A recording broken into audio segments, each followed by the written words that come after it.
한국에 배치될 미국의 중거리 탄도미사일. 사거리 5000km. 한국이 허용해야 하는가? 미 국방장관 동맹국과 중거리 탄도미사일 배치 상의. 미군 10일 캘리포니아주 반덴버그 공군기지서 시험. 중거리 탄도미사일은 1000에서 5000km 사정거리 보유. 미국, 러시아와 중국의 군비 확장에 대응 위해 개발.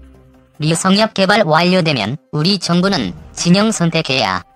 신종우 1에 배치될 가능성, 내년쯤 배치 지역 윤곽. 미군은 12일 오전 캘리포니아주 반덴버그 공군기지 인근에서 지상 발사형 중거리 탄도미사일을 시험 발사했다고 밝혔다. 사진은 지상 발사형 중거리 탄도미사일 시험 발사 모습. 미국이 러시아와의 중거리 핵전력 조약 탈퇴 후 중거리 탄도미사일 개발에 박차를 가하고 있는 가운데 우리나라가 새미사일 배치 장소로 거론될 수 있다는 관측이 나온다. 이에 따라 2016에서 2017년 큰 파장을 일으켰던 주한 미군 사드 배치 논란이 재현될 수 있다는 우려까지 제기되고 있다. 특히 미국이 현재 개발 중인 중거리 탄도미사일은 중국을 겨냥한 공격 무기가 될 수 있다는 점에서 중국의 강력한 보복 조치가 예상된다. 미국이 실전 배치를 요구한다면 우리 정부로서는 사드 논란에 이어 또 한 번 시험대에 오르는 상황이 연출될 공산이 크다. 마크 에스퍼 미 국방장관은 지난 13일 우리가 중거리 미사일을 개발하고 나서 사령관들이 필요로 하면 우리는 유럽과 아시아 등의 우리 동맹국들과 배치 가능성을 긴밀히 상의하고 협력할 것이라고 발언. 동북아 각국을 긴장시켰다. 에스퍼 장관의 발언은 빈말이 아니다. 미국은 러시아와 맺었던 중거리 핵전력 조약을 지난 8월 탈퇴했다. 이어 미군은 이달 12일 캘리포니아주 반덴버그 공군기지에서 지상 발사형 중거리 탄도미사일 발사 시험을 했다.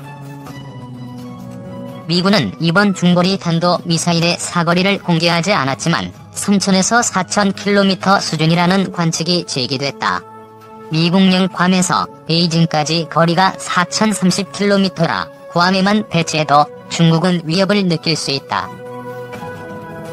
마크 에스퍼 미 국방부 장관이 15일 서울 용산구 국방부에서 제51차 한미안보 협의회 고위회담을 마친 뒤 공동 기자회견을 갖고 있다. 중거리 탄도미사일은 1000에서 5000km 사정거리를 가진 탄도미사일이다. 발사 원리나 비행 방법, 탄두 등은 대륙간 탄도미사일과 비슷하지만 사정거리가 짧다. 미국이 이처럼 중거리 탄도미사일 개발에 나선 것은 러시아와 중국의 움직임 때문이다. 러시아는 각종 전략 무기를 과시하고 있다.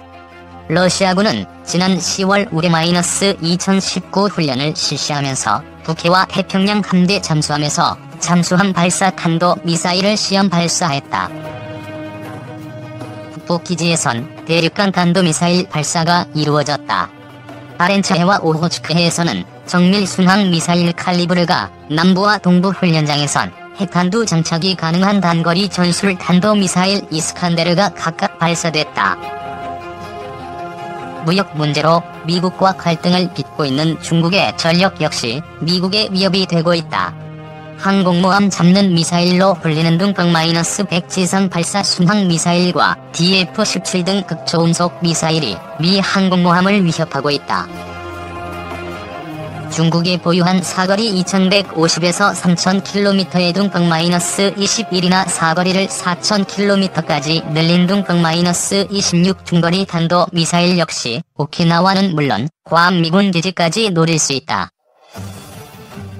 왕이 중국 국무위원 겸 외교부장이 5일 오후 한중호 5000회가 열린 서울 중구 신라 호텔 영빈관에서 인사말을 하고 있다. 이 때문에 동북아에서 미군 항공모함과 전투기의 활동에 차질이 빚어지고 있다. 미국으로선 중거리 탄도 미사일 개발상을 공개적으로 알려 러시아와 중국의 군비 확장에 대응할 필요가 있어 보인다. 아울러 미국의 중거리 탄도미사일 개발에는 러시아와 중국의 재정 부담을 안기려는 의도가 숨겨져 있다. 사드 등 미사일 방어 체계의 정당성을 주장하려는 노림수 역시 엿보인다. 유성엽 21세기 군사연구소 전문연구위원은 뉴시스와 통화에서 미국이 탄도미사일을 개발하면 중국이나 러시아도 사드 같은 요격체계를 개발해야 한다며 중국과 러시아도 방어 자산에 재정을 투입해야 한다. 그걸 유도하기 위한 것이라고 분석했다. 이처럼 미국이 중거리 탄도미사일 개발을 지속하면 향후 배치 지역을 둘러싼 논란이 불거질 수 있다. 이 경우 2016에서 2017년 사드 배치 당시처럼 국내에서 찬반 양론이 대립하고 중국이 보복 조치를 할 수 있다. 10일 사드가 배치된 경북 성주골프장 사드 포대에서 국방부와 환경부 전문가들이 전자파, 소음 등 환경 영향 평가를 하고 있다. 2017년 경북 성주에 배치된 사드는 공격용인 중거리 탄도미사일과 달리 수비용 무기다. 사드는 중단거리 탄도미사일로부터 군병력과 장비, 인구 밀집 지역, 핵심 시설 등을 방어하는 데 쓰인다.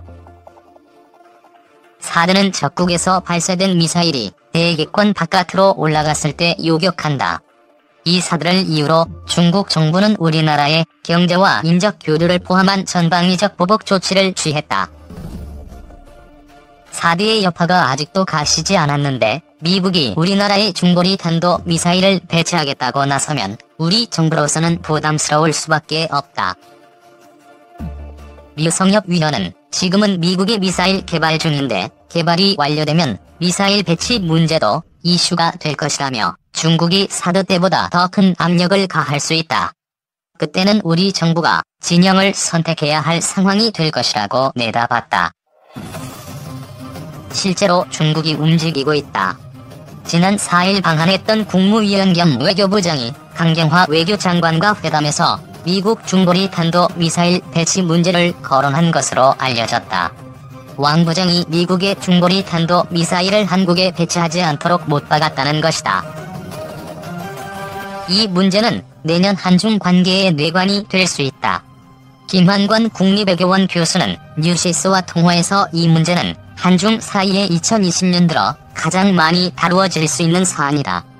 이미 중국 관방 언론은 한국과 일본에 강한 경고 메시지를 보낸 바 있다며 중국이 이렇게 강하게 얘기할수록 미국은 자국의 전략적 이익을 위해 배치하고픈 마음이 커질 수 있다고 분석했다. 다만 미국이 중거리 탄도미사일을 일본에 배치하면 논란을 피할 수 있다. 신종우 한국 국방안보 포럼 사무국장은 아직 개발이 초기 단계여서 재원이 나오지 않았다. 사거리가 1000km 미만이라면 한반도에 배치되겠지만 중거리급 사정거리라면 일본 정도만 배치해도 작전을 할 수 있다며 내년 정도가 되면 윤곽이 나와서 배치 예상 지역이 나올 것이라고 분석했다. 강경화 비핵화 촉진자 스웨덴 총리의 안보 협력 당부. 강경화 외교부 장관이 20일 서울 중구 롯데호텔에서 스테판 레벤 스웨덴 총리와 악수하고 있다. 강경화 외교부 장관이 20일 방한 중인 스테판 레벤 스웨덴 총리를 만나 국제안보와 산업기술 협력을 약속했다.